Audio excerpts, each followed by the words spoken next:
Hi, everyone. Welcome to the show. A gunman holds a woman hostage inside. He's got a gun to someone's head. The video is hard to believe and at times hard to watch. We'll show you when SWAT officers stormed that apartment coming up. But first, there have been a rash of premeditated, organized, and massive looting incidents at major retailers around the country, and few in the media are covering it. Let's start with the multiple smash and grab sprees in and around San Francisco over the weekend, which are creating havoc for residents and businesses. Luxury retail stores there have been looted, windows smashed, and employees even assaulted in frightening attacks. It started Friday night in San Francisco's Union Square. This was the scene outside the Louis Vuitton store, which was hit the hardest, with stores' windows shattered, thieves getting away with hundreds of thousands of dollars worth of merchandise. What makes this so outrageous is that this is just one of the 14 stores hit in that area that night. These are clearly orchestrated, pre-planned events, not just a run-of-the-mill robbery. Police estimate over 100 people have taken part. It is clear they think or know they can get away with it. So far, just 8 have been arrested for that night of looting. Then on Saturday, a Nordstrom department store just outside the city was targeted. Around 80 looters there blocked off the store with their cars. Some wearing ski masks and wielding crowbars ransacked the store in Walnut Creek. They terrorized shoppers, assaulted employees, ripping off bag loads of merchandise before fleeing in several vehicles, waiting for them on the street. So far, just 3 arrests have been made. A restaurant worker in the area who witnessed the event called it complete chaos. Half the tables were up at the windows looking to see what's going on. We had to lock the front door. I had to lock the back door. The whole restaurant just kind of stopped for a minute and was just watching because there was a mob of people. The police were flying in. It was a scene out of the movie. And the looting didn't stop there. This is from Sunday in Hayward, California. A group of robbers smashing glass cases and stealing jewelry at Sam's Jewelers. Also on Sunday, a Lululemon at Santana Row in San Jose was ransacked, according to police. Numerous people went inside and ran away with merchandise. And the issue, not just in California. Just outside Chicago last Wednesday, more than a dozen people stole $120,000 worth of merchandise from a Louis Vuitton store. Suspects wearing masks and hooded sweatshirts entered the luxury department store and grabbed bags and other goods before storming out. These are not isolated local events that should be relegated to local news. This is a trend in big cities where brazen criminals clearly believe they can get away with brazen crimes. Joining me now, Sean Sticks Larken, retired Tulsa, Oklahoma police lieutenant. Sean, thanks for coming on again. Good to see you. Here's the difficult question. How do you police this? I mean, we're talking about tens of people in a clearly organized, premeditated efforts. What can the police do to stop this? You know, that's a tough thing, Dan. I think I saw in one of these deals, there was something like 80 people showed up at one time. One thing we do know in law enforcement is these guys are using social media. That's how they're, connecting with one another, getting these large groups to go meet at a certain location to go commit these crimes. Obviously, if we can be ahead of it, that's huge, but that takes informants, lengthy investigations, search warrants on social media, and things of that nature. That's a difficult part about it. As you can see, even the law enforcement officers that are showing up, they're able to grab 1 or 2 guys out of 40 or 50 that are taken off running. And what you hope is that once these guys are prosecuted, they actually get some sort of jail time, because they're in California, anything under $950 is just a misdemeanor. Right. And look, you're from the San Francisco area, so I am. You know this area, et cetera. This is, let me play a little bit of what some local residents there are saying about this. This just isn't right for me, so I'm leaving. What I see is that it's just in every neighborhood, and there's really no place to go. If you're in San Francisco, you're going to get robbed. It was never part of my original handbook, employee handbook, but now it's going to be a chapter in there of what to do, what type of protocol. I tell my employees, don't chase. It's not worth it. But, Sean, this isn't just about San Francisco. As we just talked about We saw this happen in Chicago. Certainly in 2020, we saw this happen throughout the country, et cetera. I'm just getting worried that these people are getting emboldened to start getting into groups and say, you know what, if there are enough of us, the chances of us getting caught aren't very high. And if we do get caught, and as you point out, in California, if you got less than $950, it's going to be a misdemeanor. I'm just concerned about the incentives here. No, absolutely. And, you just heard one of the store owners there right there. Obviously, they don't want their employees to get hurt. They tell them not to, try to stop these guys. And some of these places, believe it or not, suspects that are apprehended or they're physically hurt, they're turning around and trying to sue the store owners or the employees for stopping them. And listen, I talked about it being a misdemeanor. And even if it is over that $1,000 threshold, which is a felony, this is a nonviolent offense. And a lot of prosecutors, they're giving these guys probation over and over and over it again. So they just keep on doing it. A lot of these things these guys are keeping for themselves. And then again, with social media and the availability to get online, they turn around and sell it. And that's how they're making their money. I'm going to be talking about that issue of recidivism in a minute in connection with what happened in Wisconsin.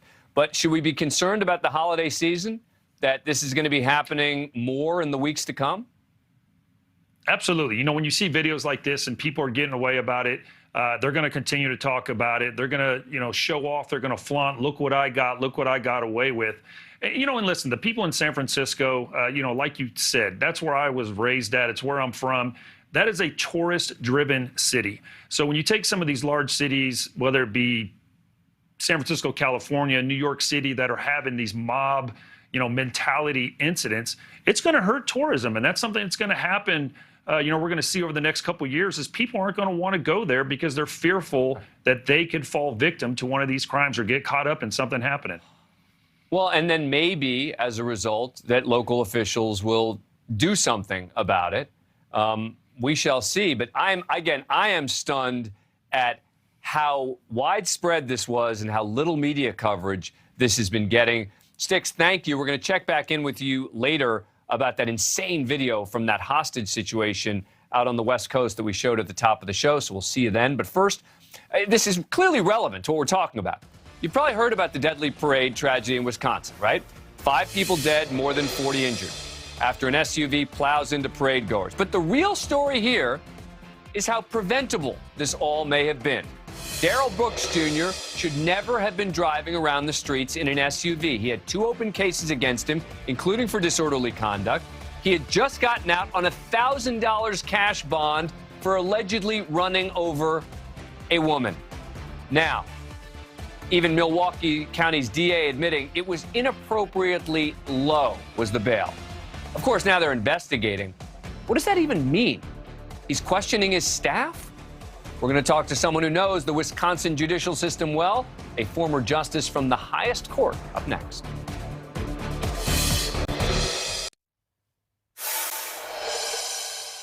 Five people are dead, dozens more injured after a driver sped his SUV into a Christmas parade Sunday in Waukesha, Wisconsin.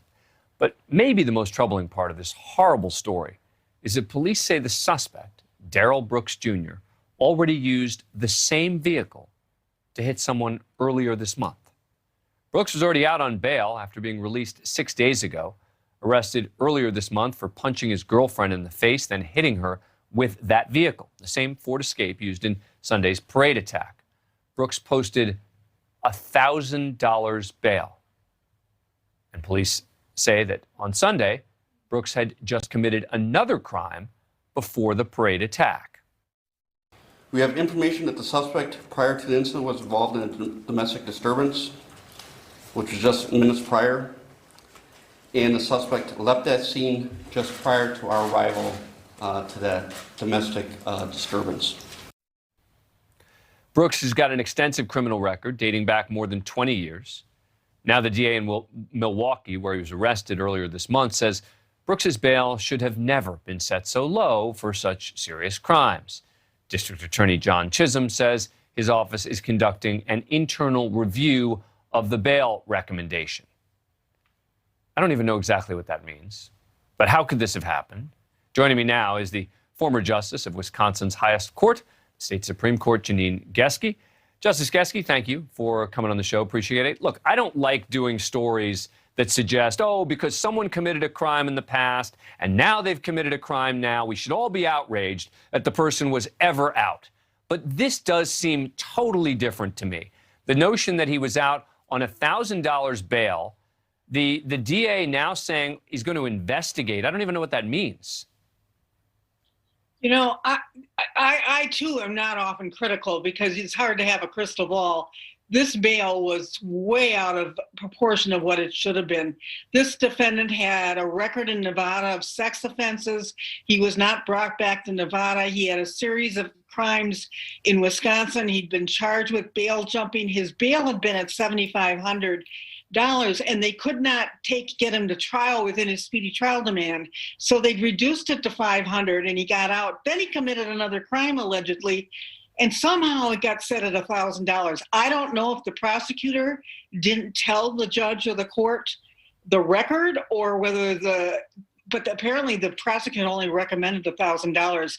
That was woefully inadequate for his kind of record. And unfortunately, this horrific tragedy has occurred because he was out on bail. So how does the DA investigate? What, he just goes back and looks at, okay, let me look at which prosecutor was on this case, go look back at the record in that case. I mean, is there a lot of investigating that needs to go on? I would think within 24 hours, the DA would know exactly what the heck happened. No, I agree. The things that could have happened is somehow the defendant's prior record didn't make it into the file, or the prosecutor didn't mention it to the court, or the court did something. But I think you're right. That it doesn't take long. He could do that within a day. This is a shockingly low bail for somebody with his kind of record and history, and with bail jumping. I mean, that's the kind of guy you keep with a high bail. Yeah. And so finally, where does this go from here? Head's going to roll? I mean, is the DA going to have to, fire someone? This is one of these cases where the world is watching, right? Where the criminal justice system and sort of how the sausage gets made in the DA's office is going to get thoroughly examined. Yeah, I don't know whether he will take some kind of action against the DA. It depends, I suppose, on how much the DA knew. Frankly, the focus is going to be on the families and the victims of this crime, and the prosecution that's going to happen in Waukesha. But clearly the system failed on this one, and unfortunately had just devastating results on all these families and the whole community of Waukesha. Yeah, and as I said at the top of this, that this isn't typically the kind of segment I do, which is sort of the piling on of someone when, someone goes out and commits a crime and everyone says, oh, this person had committed crimes before. This is it's the same vehicle. This was a serious crime. There's every reason to believe that this should have never happened, which is why I'm so frustrated. Justice Janine Geske, thank you so much for your insight. Appreciate it. Thank you, Dan. Speaking of infuriating in a different way, the reaction to the Kyle Rittenhouse verdict is infuriating to me. Even the president's statement, using words like angry and concerned to describe this very much expected jury verdict. Coming up next.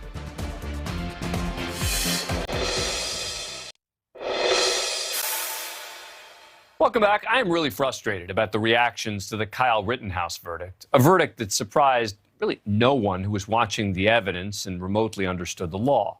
It was not a judgment of Kyle Rittenhouse, but a legal question of whether prosecutors disproved self-defense beyond a reasonable doubt. Now, I have promised to offer transparent opinion on this show, and that's what I'm about to give you. Let's start at the top with President Biden, who said in a written statement Friday that, quote, while the verdict in Kenosha will leave many Americans feeling angry and concerned, myself included, we must acknowledge that the jury has spoken. The verdict left him feeling angry and concerned. Angry and concerned that jurors did their duty and came to a fairly obvious legal conclusion. We must acknowledge the jury's verdict as if it's an afterthought. It was reached by 12 people who were in that courtroom every day, listened to every single word, considered all the evidence, including videos of the incident, and then deliberated for 4 days. Speaking with reporters outside the White House Friday, President Biden acknowledged that he didn't watch any of the trial. I would expect that was the case. And yet he's angry and concerned with the decision of the people who did? The president's words matter, as do the vice president's, and Kamala Harris also condemned the trial's outcome. The verdict really speaks for itself. As many of you know, I've spent a majority of my career working to make the criminal justice system more equitable, and clearly there's a lot more work to do. A lot more work to do, based on the jury reaching a fairly obvious outcome. Other Democratic lawmakers went even further than the vice president, claiming that this somehow shows how racist the justice system is in a case where a white man shot 3 other white men. Congresswoman Cori Bush, the judge, the jury, the defendant, is white supremacy in action. Congresswoman Alexandria Ocasio-Cortez, what we are witnessing is a system functioning as designed and protecting those it was designed for. And Congresswoman Rashida Tlaib, our justice system is broken. It protects white supremacy. The list goes on. But for all the complaints about Rittenhouse, you know what these lawmakers are not talking about? On the very same day the Rittenhouse verdict came down, Andrew Coffey IV, a 27-year-old black man from Florida, was found not guilty of murdering his girlfriend after law enforcement officers barged into his house. Guess why the jury acquitted him? They deemed it to be an act of self-defense.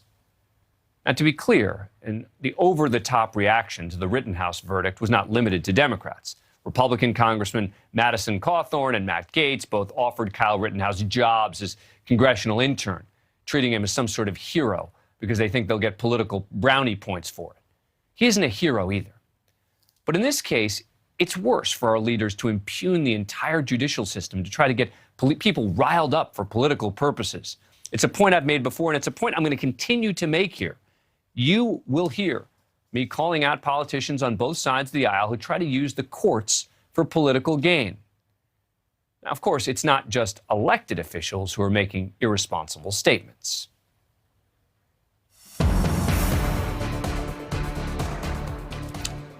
And that brings us to tonight's Mediaite Moments, where we check in on the day's bias, buzz, and bull in the world of cable news and beyond.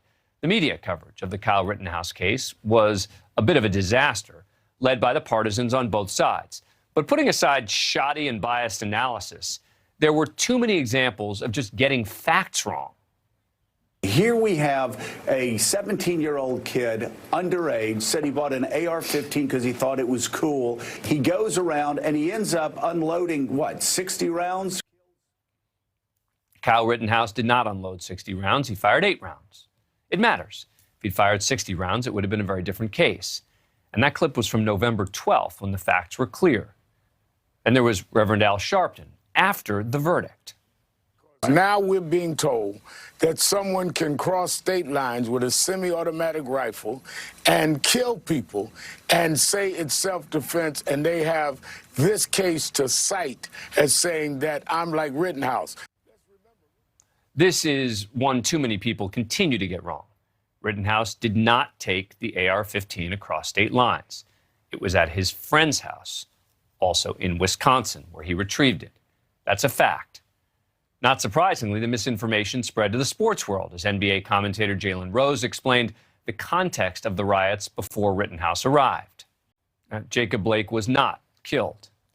And while many got facts wrong, the so-called analysis was at times even more outrageous, suggesting that this almost obvious legal verdict was going to lead to a dystopian future with vigilantes forever empowered as a result of a quite classic legal case of self-defense.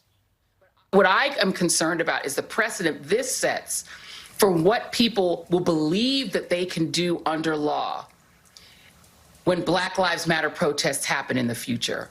Make no mistake, Rittenhouse will be the poster child for reactionary white men who want to take the law in their own hands, who want to bring assault weapons to Black Lives Matter's protests, and who think that violence is a legitimate form of political discourse. Now it's just open season. Like if I'm walking around and I'm a white nationalist, coward little kid with an AR-15, and I see somebody drive by with a Black Lives Matter bumper sticker and I feel threatened, I can open fire. Right. Except that doesn't even resemble the facts presented in this case. Look, you can legitimately ask, what the heck was he doing there? And those celebrating Rittenhouse as a hero for his valor should also be condemned. This was a tragedy, an avoidable tragedy. But if there's one thing that's clear, that when it comes to the media, you're either with BLM or with Kyle Rittenhouse. Unless, of course, you're Kyle Rittenhouse. This case has nothing to do with race. It never had anything to do with race. It had to do with the right to self-defense. Right. I'm not a racist person. I support the BLM movement. I support peacefully demonstrating. Whether you believe him or not, the point is that offering nuanced commentary isn't good for business. It's just good for the country. That's our wrap-up of the day's media bias, buzz, and bull. Coming up, the final push has been made in the trial of the 3 men accused of killing Ahmaud Arbery. The nation is watching, and this is no Rittenhouse case. We have former member of Congress Bob Barr and TV's Judge Glenda Hatchett, both from the state of Georgia, ready to weigh in.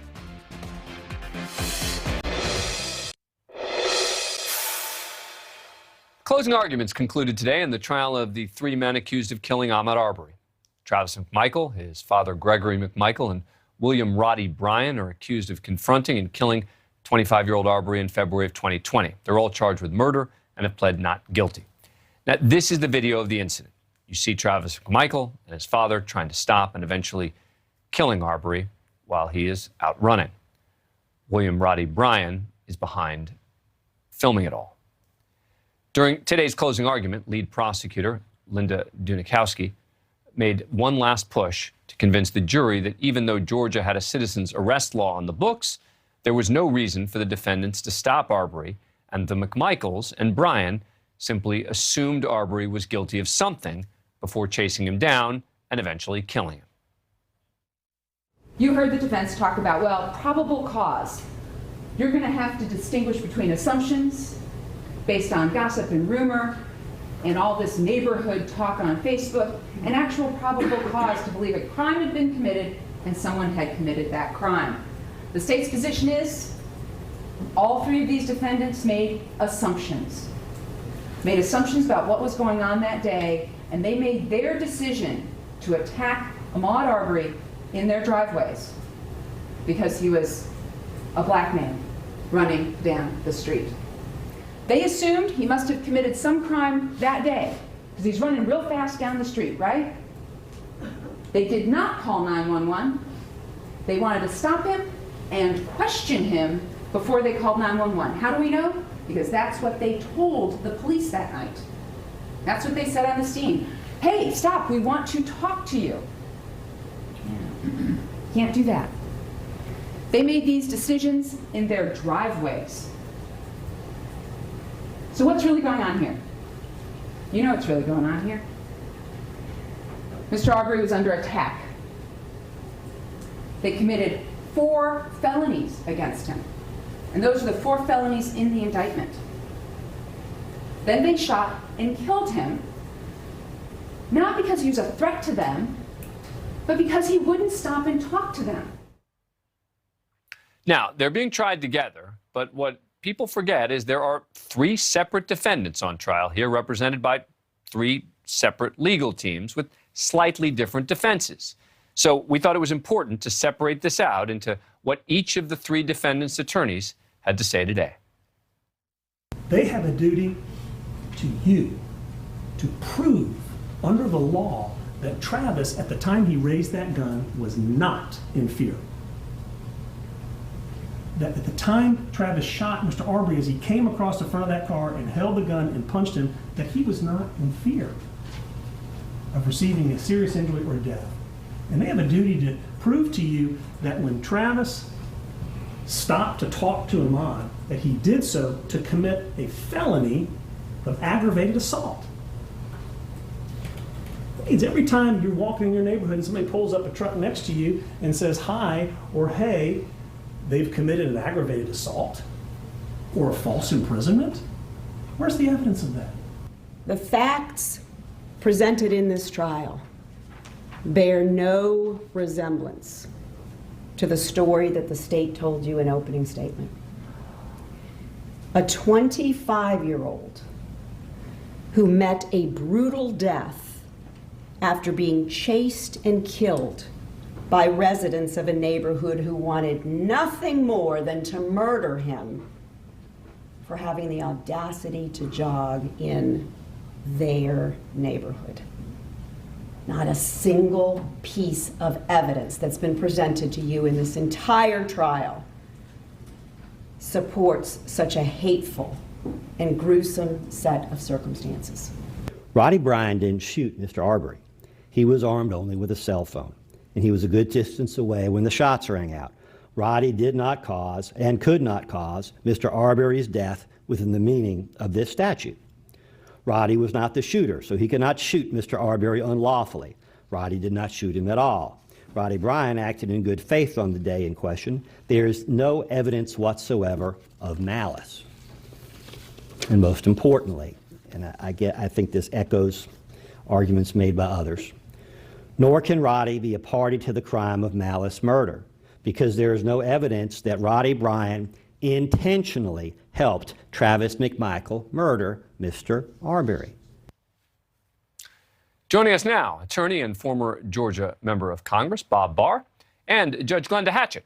You may know her from her TV show, but she was also the former chief judge of the Fulton County, Georgia Juvenile Court, as the founding partner of Atlanta's The Hatchett Firm. Thank you to both of you for coming on the show. Appreciate it. All right, Judge Hatchett, let me start with you. This is the first time we have really heard all of the defendants lay out their case about why they think that the client should be found not guilty. Did they make any headway here?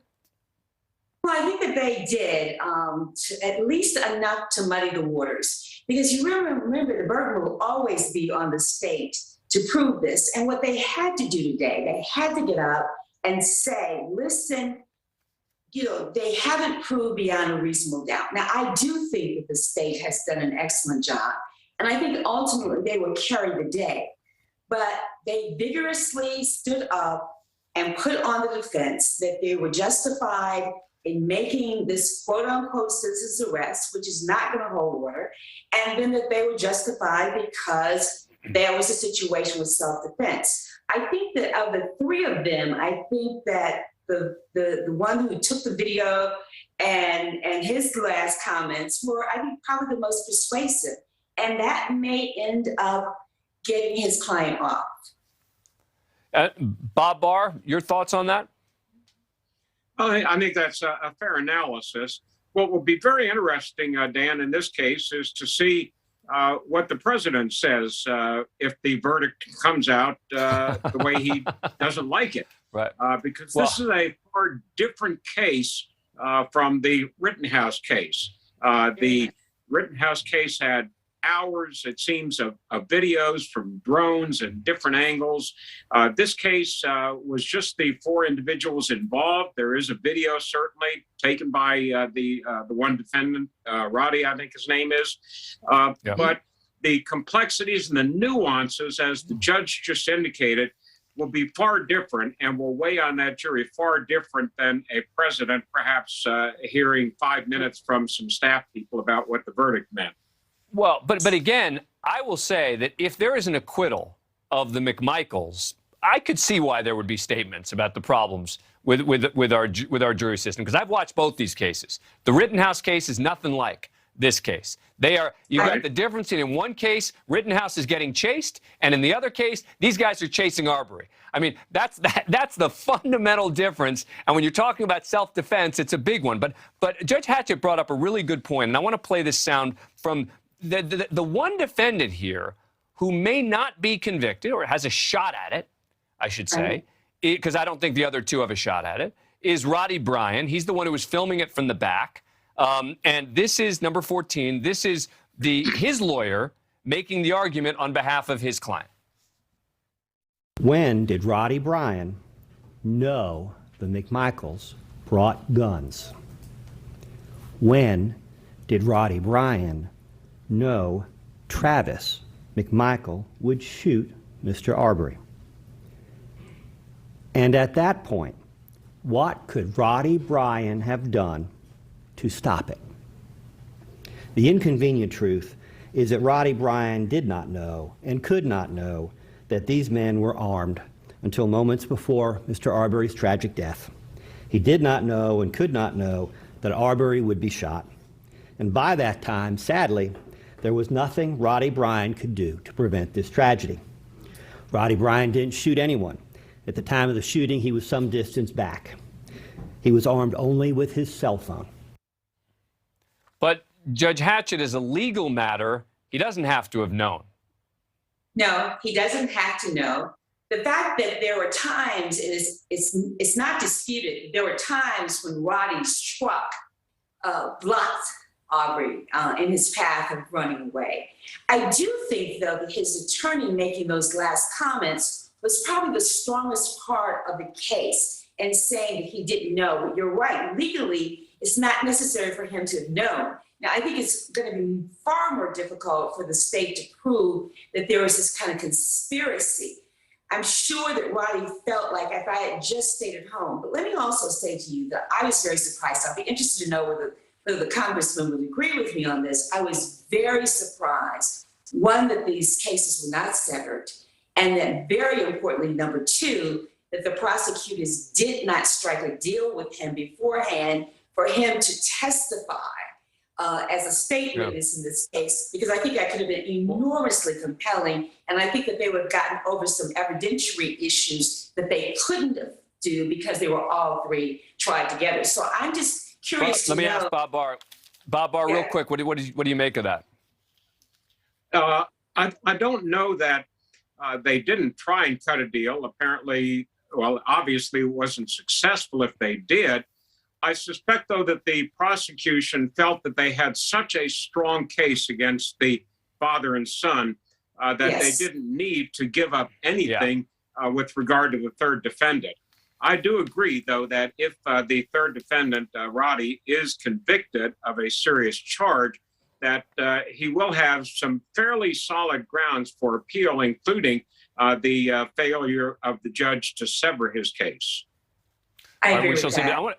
I want you guys to stick around, because one of the most incendiary comments I've ever heard in a case like this, honestly, I'm going to play this in a moment, from one of the defense attorneys here going after the victim, Ahmaud Arbery, in a way that I listened to it and I was just stunned that she was making this argument. So if you guys could stick around, I want to get your response to that coming right up.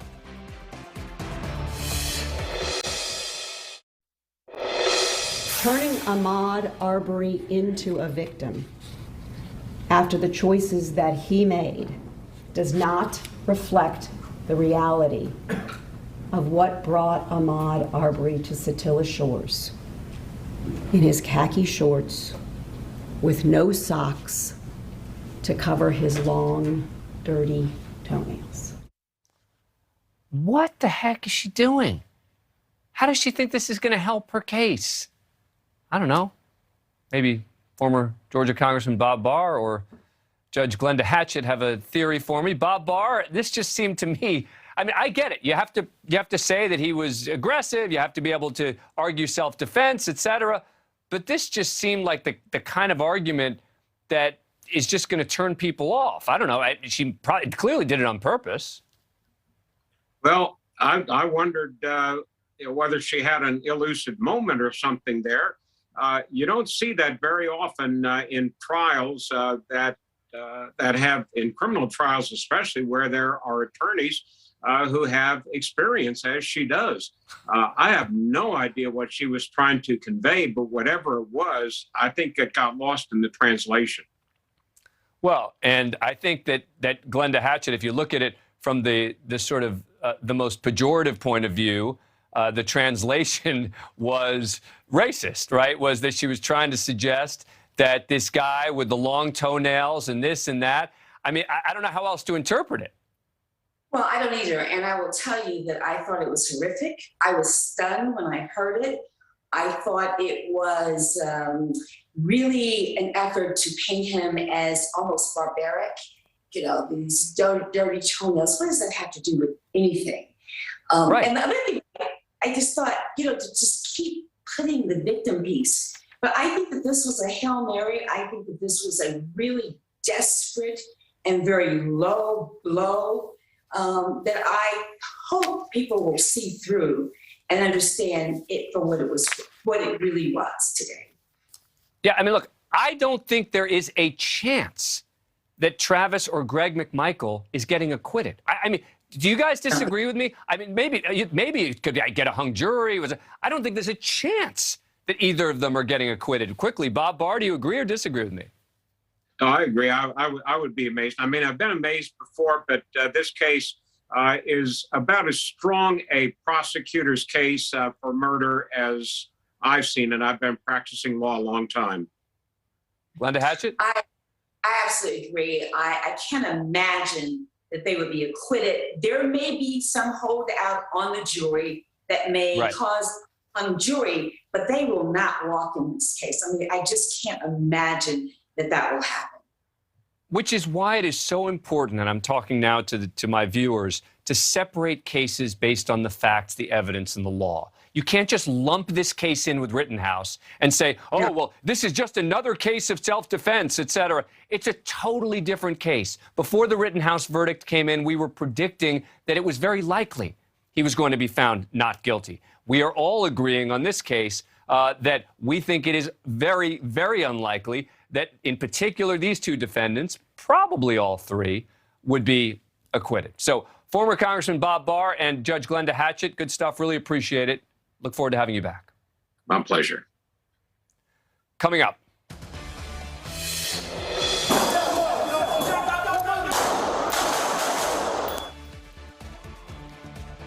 On police body cam, an LA SWAT team swarms an apartment where an armed man is holding a woman hostage.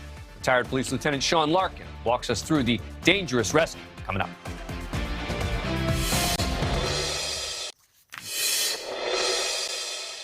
Time for our police cam segment showing the dangers officers face every day. But before we get to the body cam of this event that was released last week in Los Angeles, let's start with a 911 call during a crime spree where a suspect shot a 14-year-old boy. Yes, somebody got shot in my store. Okay. Paramedics, don't hang up. South Broadway, inside an unknown store, victim down with a gunshot wound. The bullet grazed the teen's head. In addition to the shooting, the suspect, Rudy Anderson, also tried to shoot someone else. The gun jammed. He then attempted to carjack a woman and also tried to steal a bicycle at gunpoint, all within 30 minutes. Police chase Anderson into an apartment building. Surveillance video shows him trying to avoid officers with a gun in his hand. We want to warn you, some viewers may find what happened next could be difficult to watch. He's got a gun to someone's head. What? Look. Shut the f*** up. Or a knife. Oh. Baby. Get down. Anderson held a woman hostage, pointing a gun at her head, as a witness recorded the situation from across the street. SWAT officers saw it on surveillance video and entered the apartment.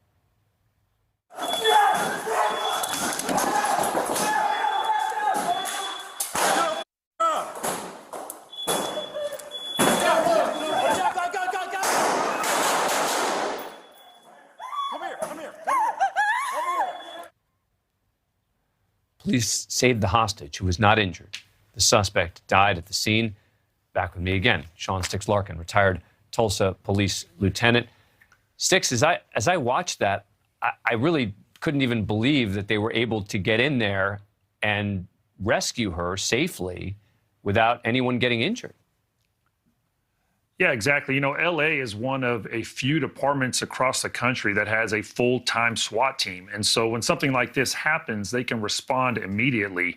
And just to give you an idea how fast this thing happened, the hostage rescue team, or the entry team that staged outside, you know, they had to do a breached entry. They throw what's called a FSDD, which is a flash sound diversionary device, or commonly called a flashbang.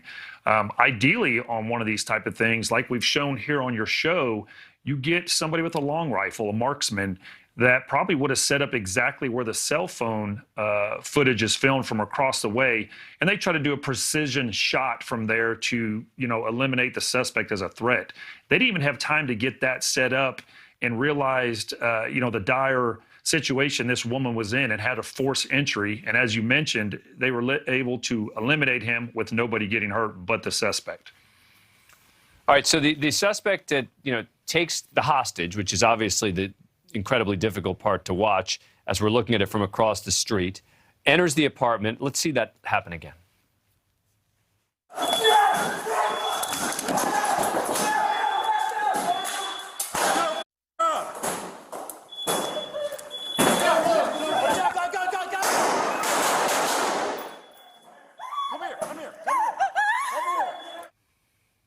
Now, Sean, take us to the 15 seconds or 20 seconds before they enter. What's happening there? What is the procedure that they're following as they go into that apartment?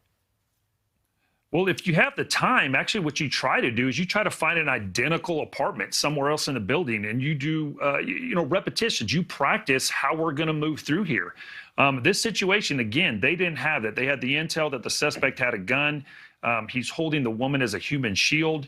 And so they basically just line up in their order. They're giving, the team leader is going to identify who's doing what when they get through the door.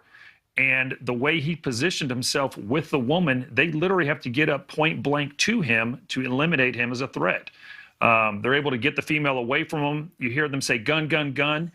They saw the suspect with a gun, had to use deadly force.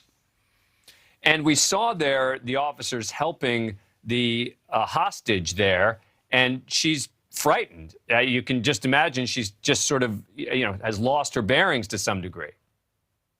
Yeah, she's absolutely terrified. And, and this was a complete random person that was taken hostage. This person had no ties whatsoever to the suspect. He had no ties to this building.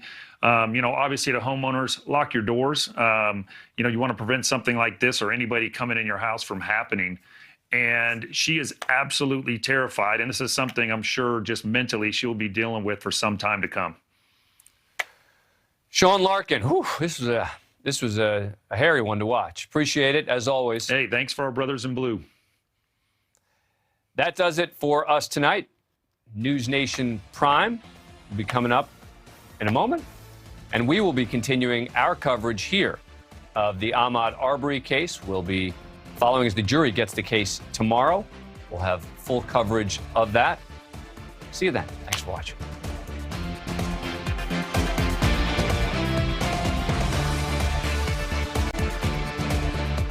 Thank you for watching. Click the red subscribe button below so you can get more of News Nation's fact-driven, unbiased coverage.